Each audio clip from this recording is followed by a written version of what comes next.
That's what it is. Unlike Jim Carrey and Liar, Liar, not everyone speaks the truth. In fact, it's been revealed 60% of people can't get through a 10-minute conversation without telling at least a couple of, let's call them white lies. Wow, I didn't realise that. But how can you tell if someone's That's trying to fact. pull the wool over your eyes? That was fact. Yeah. Our next guest says it's all in the body language. Dr. Diederik Gelderman is here to explain. Good morning and welcome. Good morning. Why does lying affect our body language?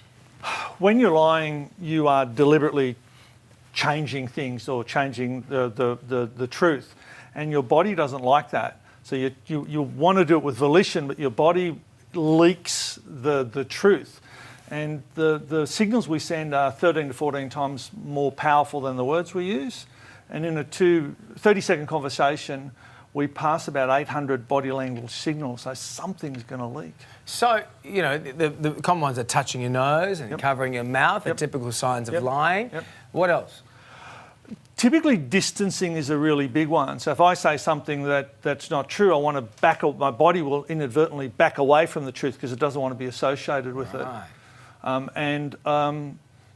As you said, covering your mouth, covering your eyes, turning sideways, picking something up and putting it between you and the other person. Phones now, you could do that a lot with phones. Tablets, handbags. The one we look out for with politicians, isn't it looking off to one side, I think? That doesn't hold up as much as it used to. Okay. What you now need to do is think about where they are actually looking most of the time, and if they then look in the other direction, well, that's a red flag. What if you're just twitchy? Like, I'm a scratchy kind of guy. There might be some eczema. I don't want to go into it. How can you tell the difference between that and me saying to you, I'm actually... I'm 6'9". This is where you need to look at their baseline. So you ask a series of questions like, what's your name? What did you have for breakfast this morning? Non-threatening questions, that gets a baseline.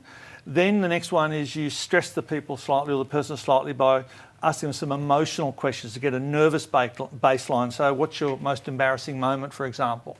So then you have their normal baseline, their nervous baseline.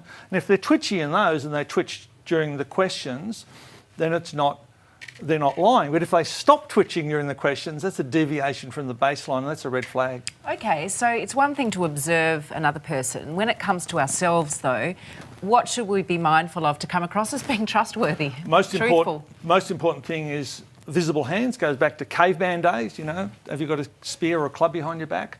Smile, because you can notice a real smile 300 yards away. As the opposition is approaching. Handshake, really important, because when you touch someone else, it releases oxytocin in both of you, and oxytocin is called the cuddle hormone or the hormone of connection. Feel good. Yeah.